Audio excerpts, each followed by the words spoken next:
Hey, Arcturus here. Today, we're looking at the Medieval Blacksmith from Lego. This is set number 21325 with 2,164 pieces, rated 18 plus. I picked this one up a couple months ago at a Target for about $20 off the list price.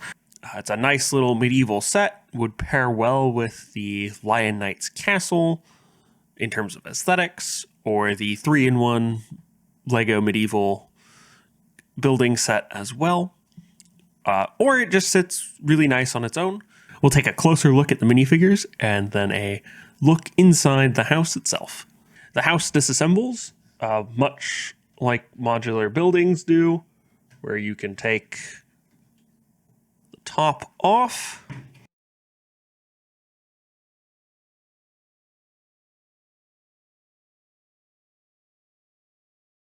House disassembles like so you can look at both the basement section, the main floor, and then the upper floor. Let's take a closer look at the minifigures that come with this set. You get a small dog here, single piece, nice printing, multiple colors, some nice gradient there on the fur. You also get a horse. Now there is an option on the horse to place a brick smooth top there on the horse as well. I have it attached to the cart, but you could also put that in there as well, or you could put a figure standing here. The back legs do move, but the rest of it is a single piece with some printing here on the front, the nice heart-shaped spot there on the horse head, along with some printed bridle pieces as well. The legs on the back are one piece along with the tail that just rotates on its own like so. And then the cart just attaches like so, and it comes with these ingot shaped bricks here to kind of show how the horse is attached, which is a nice little touch. It attaches by a ball joint to the cart. And then you have a nice assembled little cart as well. Comes with a little bag you can set in there, like they're hauling loot off somewhere else or bringing payment to the blacksmith. Additionally, on the cart, there's an extra shield with the eagle symbol, the single-headed eagle in silver and black, and then a lantern on the other side. So there are several minifigures in the set. Here we have a knight with either a graying hairpiece, along with sword and shield and a sort of half-shoulder armor with one pauldron. You can also give him a helmet. We have the second knight here with halberd, which is put together from a spear, an axe head, and then a sort of lightsaber-esque piece, although it's not the exact same piece. Both knights have the same torso and legs. The heads are different, and there are also two different types of pauldrons on this. This one has both pauldrons. The other one has a single pauldron, as you saw previously. There's a little bit of back printing here. Under the helmet, both knights have single face printing. There is also a hairpiece for this knight, which attaches like so and lets you see the headband printed here on the minifigure. So some nice knights in the set, only two of them. The other two figures are the blacksmith and his wife or daughter. It's not entirely clear on the lore of this place. Take a closer look at the blacksmith now.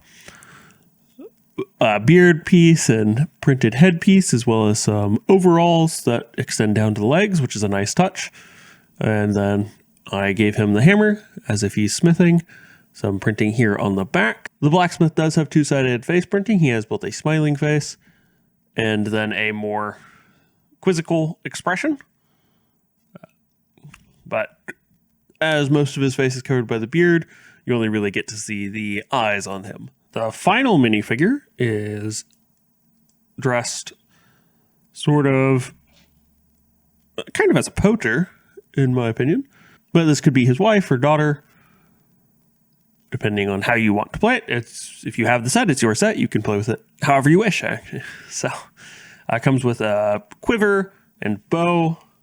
You could take those off.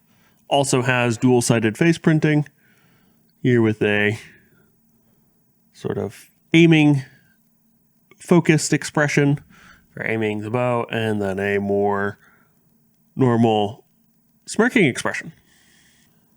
No real printing on the legs here, but there is 2 colors as opposed to, printed design, kind of showing muddy feet or boots, either or, probably boots most likely. And then a, shirt with green vest, white shirt with green vest. All right, now that we've seen the minifigures of the set, let's take a closer look at the interior. So here we're looking at the basement level, which is the smithy, where you have various pieces of armor, 2 different pieces here on the wall. There's a small round piece that rotates to represent a grinding wheel, a shield attached to the wall. It's the same shield as on the cart and with the knight. Exact same print. An additional helmet, a pot, a frying pan, some iron bars, some ingots here in the back behind the grinding wheel. And then, room for the smithy here. You can just kind of see a little bit of the smithy there. It does have a light in it that you can press via the bellows here that attaches, and it kind of lights up the forge here. Additionally, on the wall, you have a few things: a shovel, a hammer, a broom. There's a sword here on the anvil. And then we have a small door with some printing on it to show just slides off on that. Has some nice printed wooden panel pieces to kind of show the door. And that just attaches there in that corner.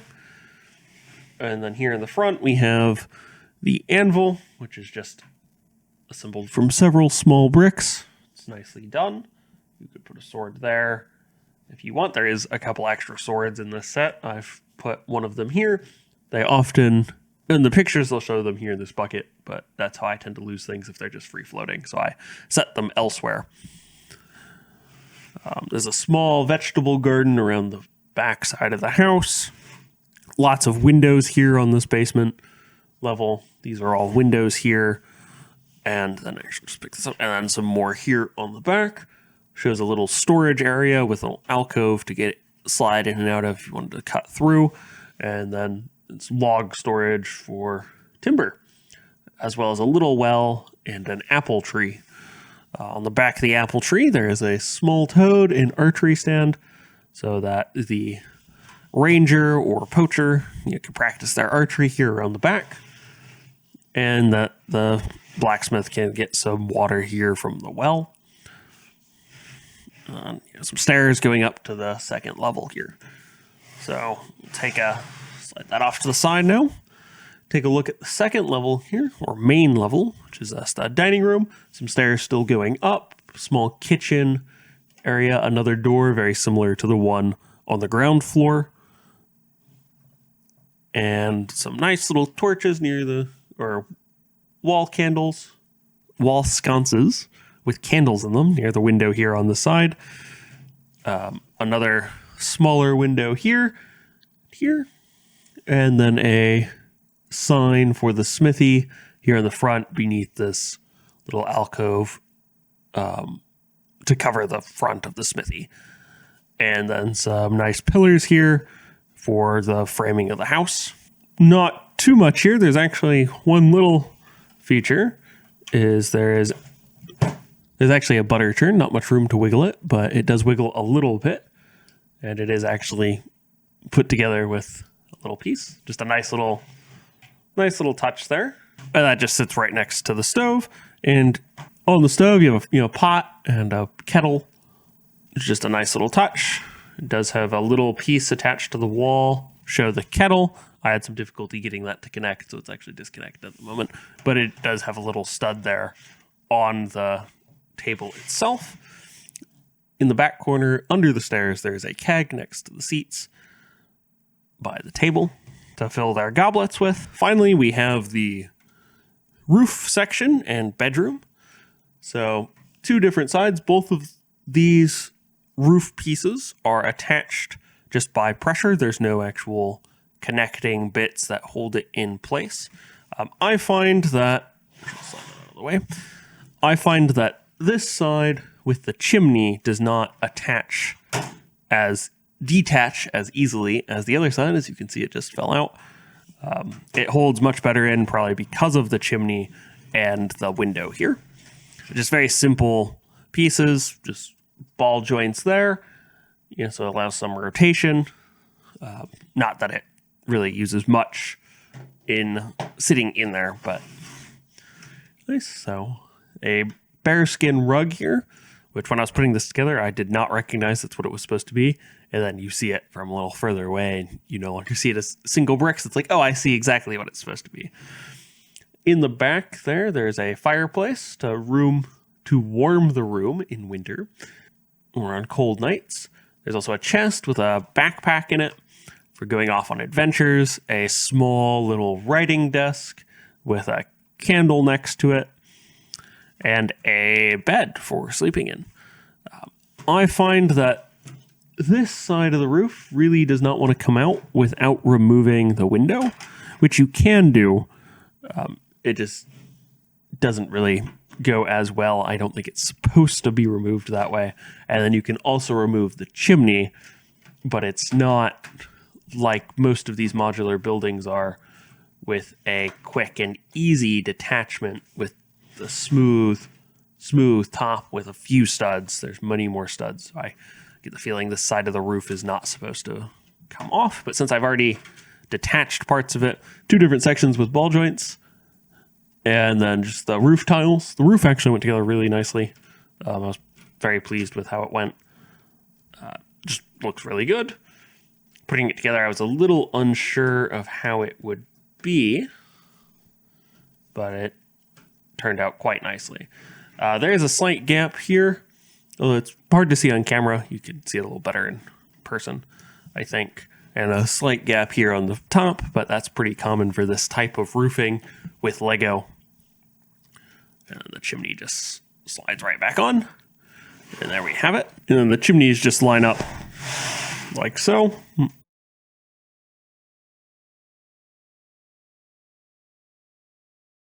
Overall, it's a fun build. If you really like the medieval village aesthetic, I would definitely recommend it. It'd be a great addition to any sort of medieval village build or medieval era type building or medieval city, or even just a addition to a older part of a city build, if that's your interest. If you just like this style of building, definitely recommend it. Very fun build, very enjoyable. I'm not sure if this set is leaving soon.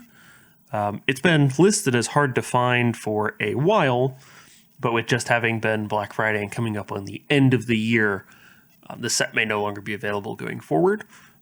Overall, I'm quite pleased with it. I definitely feel it was worth the $150 or so I paid for it. Definitely a nice build for that. I'm gonna cut that part out. It would be nice to have 1 or 2 more minifigures for this, but I think these 4 are probably a good number for the size of the build. If the building was a little larger, it might need a few more. But at this size, I think it's pretty good. There's lots of play features for it, and it'd fit very well with several other medieval sets, such as the Lion Knight's Castle or Viking Village even. Well, that's the build for today. If you could like, comment, and subscribe, I would really appreciate it. Catch you next time.